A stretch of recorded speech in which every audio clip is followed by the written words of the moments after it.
여러분에게 먼저 질문을 하나 하고 싶습니다.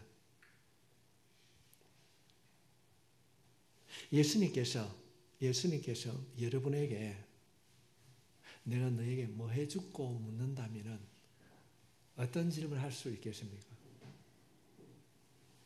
예수님이 집사님에게 너에게 뭐 해줄고 하면 어떤 질문을 하겠습니까? 아니 권사님들에게 우리 집에 한번 생각해 보세요. 예수님께서 내가 너에게 뭐 해줄고 묻는다면 뭘 구하겠습니까? 뭘 구하겠습니까? 오늘 본문은 그 이야기를 하고 있습니다. 내 뭐 해줄고? 우리가 성경 말씀을 보면은 쭉 살펴보게 되면은 성경의 기록에 의하면은 308가지를 묻습니다. 여러 가지 질문이 있습니다. 예를 들면은 야, 사람들이 나를 누구라 하느냐? 그걸 물어보게 되어 있습니다. 마태복음 16장에 보면 그러지 않습니까?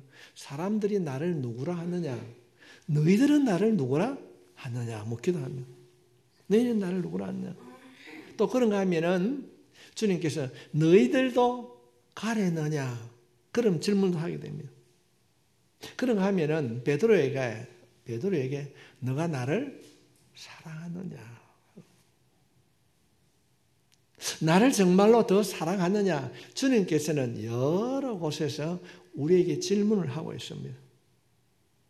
만약에 성경 속에서 질문했던 그 질문을 예수님께서 나에게 한다면 여러분은 어떤 대답을 할 수 있겠습니까?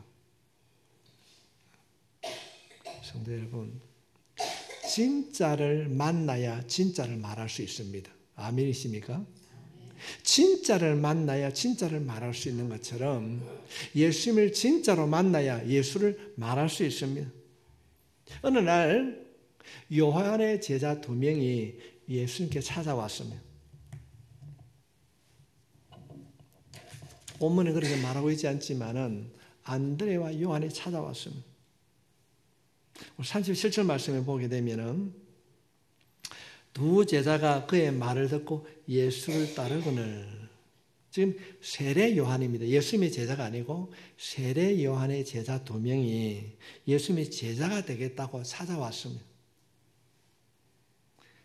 예수님의 제자가 되겠다고 찾아온 이 세례 요한의 제자들에게 예수님께서 물었습니다. 야, 내가 너에게 뭐 해줄고? 이렇게 물었어요. 그런데 이들이 뭐라고 얘기하는가 하면은 38절 말씀에 예수께서 돌이켜 그 다른 것을 보시고 물으시되 무엇을 구하느냐 이러시되, 그런데 내가 너에게 뭐 해줄고 말했는데 이 제자들이 도리어 이런 이야기를 하게 됩니다. 당신이 어디 계십니까? 이러는 겁니다. 예수님께서는 제자들에게 내가 너에게 뭘 해줄고 이렇게 물었는데 엉뚱하게 선생님 어디 계십니까? 이렇게 묻습니다. 자, 다시 한번 묻습니다. 여러분에게 주님이 물으십니다. 내가 너에게 뭐 해줄고 묻는다면 어떤 대답을 할 수 있겠습니까? 예수님이 이렇게 묻는 거예요. 내가 너에게 뭐 해줄고?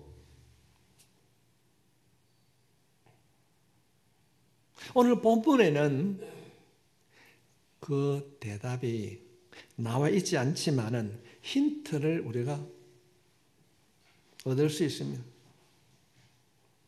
내 너에게 무엇을 해줬고 이랬는데 이들이 엉뚱하게도 선생님 어디 계십니까? 이렇게 묻습니다.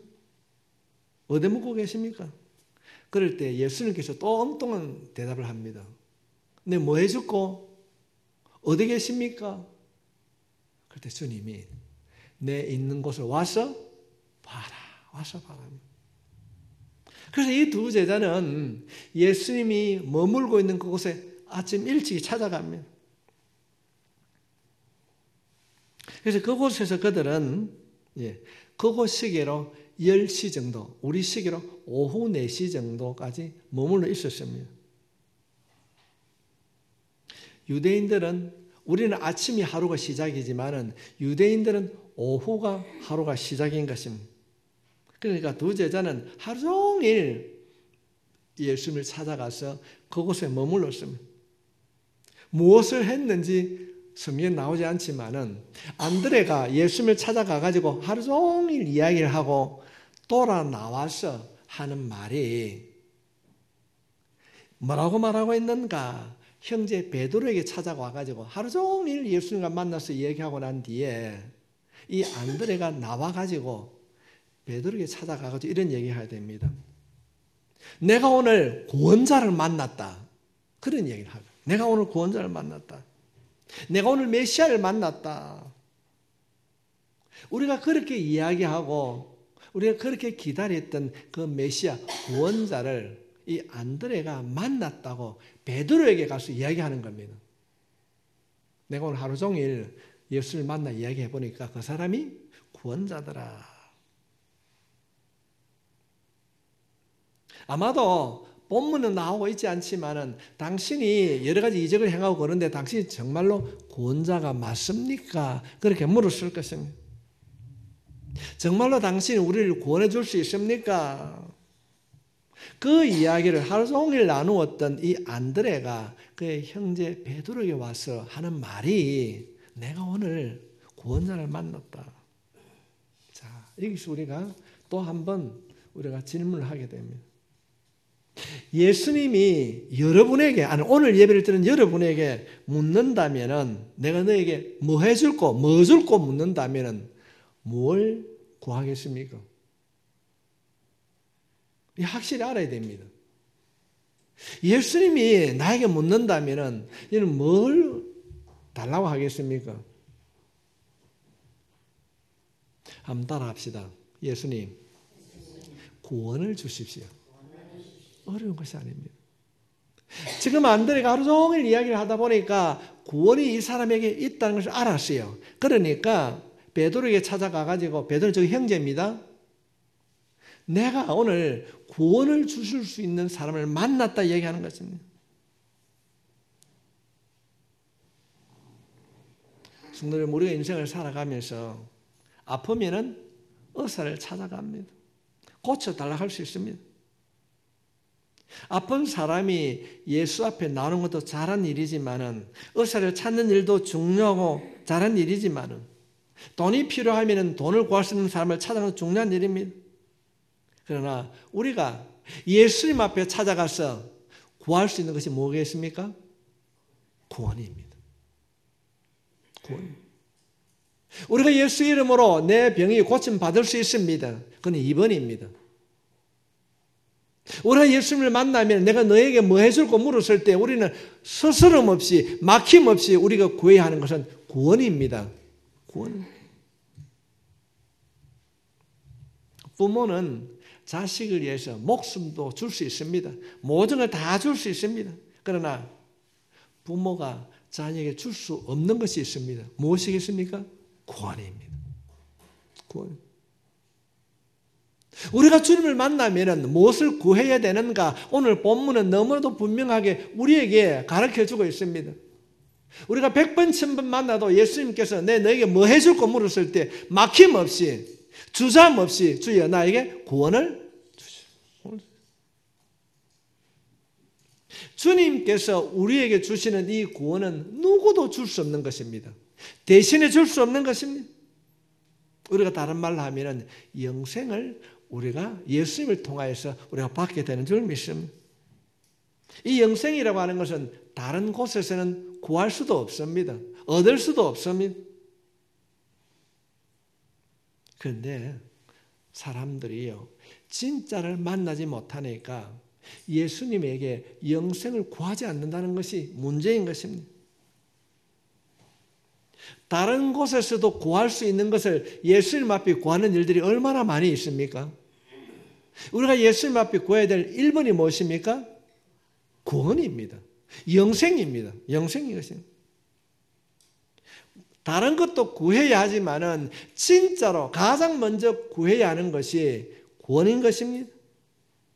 그런데 구원에는 별로 관심이 없어요.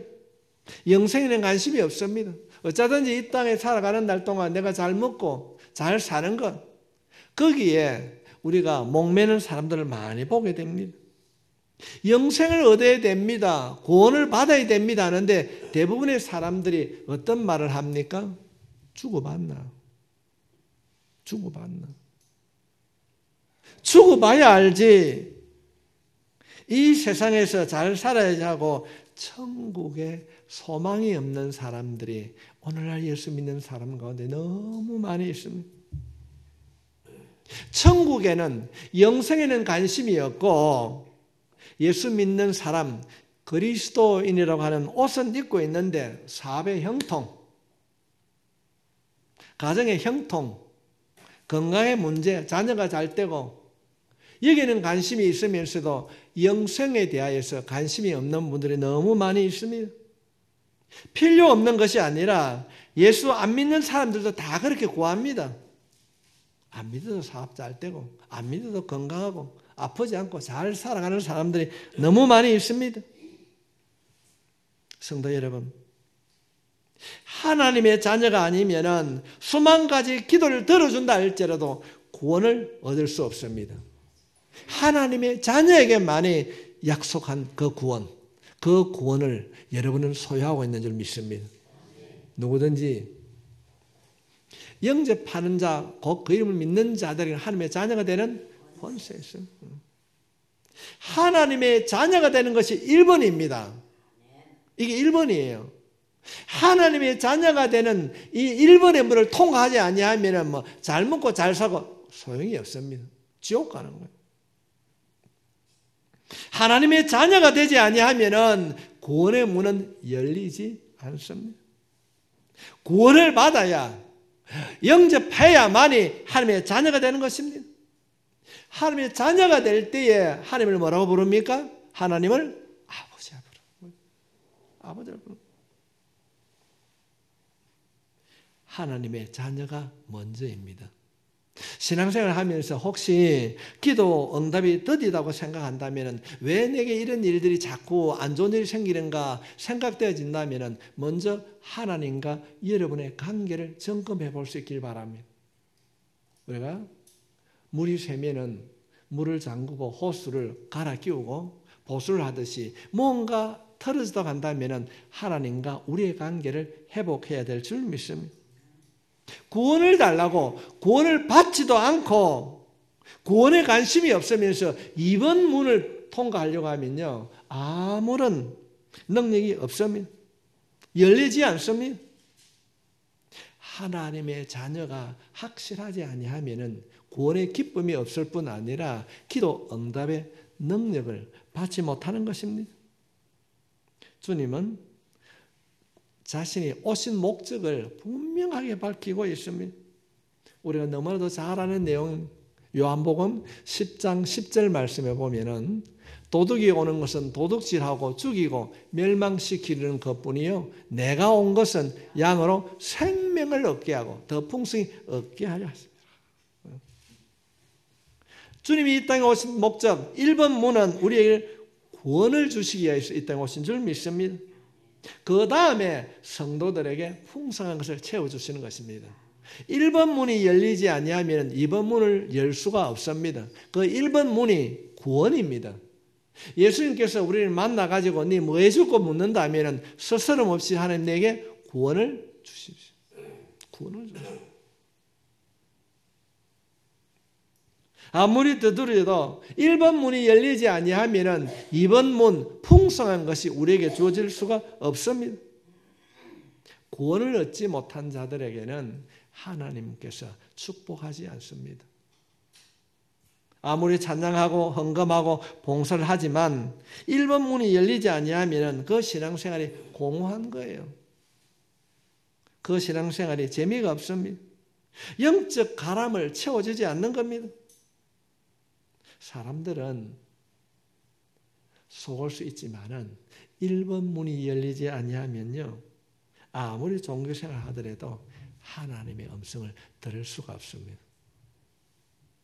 주님이 여러분을 바라봤을 때 내가 비록 나이가 들고 가진 것이 없다 할지라도 저 진짜 같네, 주님을 닮아가네, 이런 말을 들을 수 있길 바랍니다. 진짜 같네, 주님 닮아가네. 1번 문을 열지 아니하면은 하나님께서 너 모른다 그렇게 할 것입니다. 다시 한번 강조합니다. 주님께서 내가 너에게 뭘 해줄 거 묻는다면 우리는 망설임 없이 우리는 구원을 주십시오. 구원을 얻어야 되는 거예요. 구원이 가장 큰 선물인 것입니다. 주님께서 엉터리가 얼마나 많이 있는지 이런 말씀을 해주셨어요. 마태복음 7장 22절 말씀해 보면은 그 날에는 많은 사람들이 나들이 주여 주여 우리가 주의 이름으로 선지자 노릇하여 주의 이름으로 귀신을 쫓아내며 주의 이름으로 많은 권능을 행하지 아니하였나이까 하리니 심판대에 사는 거예요. 주님 내 알지요? 내가 능력도 행하고 큰 일 많이 했습니다. 그럴 때 23절 말씀에 보면 주님께서 이런 말을 합니다. 그때에 사람들이 주님 내가 알지요? 주님의 능력을 행하 이런 거 많이 납니까? 그럴 때 주님께서 뭐라고 그럽니까? 그때 내가 그때 말하되 내가 너희를 도무지 알지 못한다. 불법을 행하는 자들아 내게서 떠나가라 하리라. 1번 문이 열리지 아니하면 구원의 문이 열리지 아니하면 하나님을 위하여 수많은 일을 한다 할지라도 하나님께서 내가 너를 모른다. 오늘 예배를 드린 여러분은 주님 앞에 섰을 때 우리 주님께서 누구 하는 것이 아니라 니 왔나? 니 왔나? 아멘? 니 왔나? 생명책에 기록되어 있는 그 1번 문을 통과한 사람만이 하나님의 음성을 듣게 될 줄 믿습니다. 혹시라도 생명책을 딱 펼쳤는데 네 이름이 여기 없네. 그때 이를 갈며 슬피 우는 자가 되지 않길 바랍니다. 우리가 늘 너무나 잘 알지 않습니까? 하나님께서 하나님의 아들을 이 땅에 보내주셨는데 예수님이 하늘 영광 버리고 인간의 몸으로 이 땅에 오셨습니다. 그러면서 우리에게 선물을 주셨어요. 오늘이 며칠입니까? 4일입니까? 내일 올 5일 어린이날입니까? 어린이들이 제일 받고 싶은 선물이 있을 거예요. 아마 어린이날 선물 주실 거예요. 제가 오늘 목사로서 여러분에게 선물을 미리 드릴게요. 다 받으시기 바랍니다. 하나님께서 아들을 이 땅에 보내주시면서 우리에게 큰 선물을 주셨어요. 누구나 받으면 1번 문을 통과할 수 있는 선물을 주셨어요. 예? 우리 한번 같이 한번 부를까요? 하나님이 세상을 이처럼 사랑하사 독생자를 주셨으니 든지 그 믿으며 멸망하지 않고 영생을 얻으리로다. 요한복음 3장 16절. 하나님이 우리에게 구원의 선물을 우리에게 주신 줄 믿습니다. 이 사실 꼭 깨달아야 돼요. 하나님의 세상을 이처럼 사랑하사 독생자를 주셨으니 이는 그를 믿는 자마다 멸망하지 않고 영생을 얻게 하려 하심이라. 예수님이 이 땅에 왜 오셨어요? 영생이라는 선물을 주시려고 이 땅에 오신 줄 믿습니다. 그래서 우리는 정말로 예수님께서 물으면 언제든지 너희한테 뭐 해주고 구원을 주십시오. 구원을 주십시오. 당당히 말할 수 있길 바랍니다. 예수님께서 우리에게 영원히 죽지 않는 영생을 선물로 주시려고 이 땅에 오신 것입니다. 이것이 주님 오신 목적인 것입니다. 주님께서 우리에게 준 이 영생의 선물은 어디에서도 구할 수 없습니다. 부모가 자녀를 위하여서 자신의 생명을 줄 수 있지만은 영생은 줄 수가 없습니다. 하나님께서 약속한 이 영생은 오직 예수님만이 우리에게 주실 수 있습니다. 그 영생. 우리가 항상 주님 앞에 뭐 해줄까 묻는다면 스스로 무엇이? 구원을 주십시오. 우리 영생을 원합니다. 주님 나는 구원받기를 원합니다. 주여 나를 구원해 주십시오. 주님 내 가정을 구원의 방주가 되게 해주십시오. 주여 내 가정을 내 자녀를 구원해 주십시오. 이것이 우리의 기도가 될 수 있기를 바랍니다. 옛날에 이런 노래 불렀어요. 나 구원 받았네, 너 구원 받았네, 우리 구원 받았네. 아멘, 할렐루야. 우리 구원 받은 줄 믿습니다. 너도 구원받은 줄 믿습니다. 우리 모두 구원받은 줄 믿습니다. 안드레가 하루 종일 예수님 만나고 이야기하고 난 뒤에 뛰어간 겁니다. 행적에 뛰어간 겁니다. 야, 내가 예수 만났어. 내가 구원자 만났어. 우리들이 오늘 말씀을 통하여서 우리들도 이 구원의 선물, 이 구원의 간격을 안고 누군가에게 달려가는 한 사람의 복음의 전도자가 우리 모두가 되어야 될 줄 믿습니다. 내가 예수 만났다. 진짜 예수꾼 같네. 그렇습니다. 우리 주변에 보면은 빵을 달라는 사람, 건강을 구하는 사람, 많은 사람들이 있습니다. 우리는 그들의 필요를 채워줄 수 없지만은 영접하는 자, 곧 그를 믿는 자들은 하나님의 자녀가 되는 권세가 내 안에 있는 줄 믿습니다. 내 안에 있는 예수를 던져줄 때에 놀라운 기적의 역사가 일어나게 될 줄 믿습니다. 성전 미문의 성경 말씀을 좀 재미있게 풀이하면 날 때부터 안전병이 된 자가 앉아가지고 한 푼 주세요. 한 푼 주세요 할 때에 베드로가 뭐라고 그럽니까? 야 임마, 네가 구하는 돈은 내게 없지만은 내 안에 있는 예수 주노니 일어나 걸어라. 누군가 우리가 사람을 만날 때 그런 일들이 많이 일어날 수 있습니다. 그럴 때에 나는 의사도 아니고 내가 돈을 가진 것도 없지만은 내가 믿는 예수, 그 예수님을 기도할게. 아멘 하나님. 내가 예수님을 늘 기도할게. 우리가 그 예수님을 믿고 우리가 그 말씀 붙잡고 기도하면 기적의 역사가 일어나게 될 줄 믿습니다. 일어나게 될 줄 믿습니다. 우리 각성대 집사님이 그 집사님 많이 좋아하시고 목소리 더 크게 일어나는 것 같은데 저도 그래.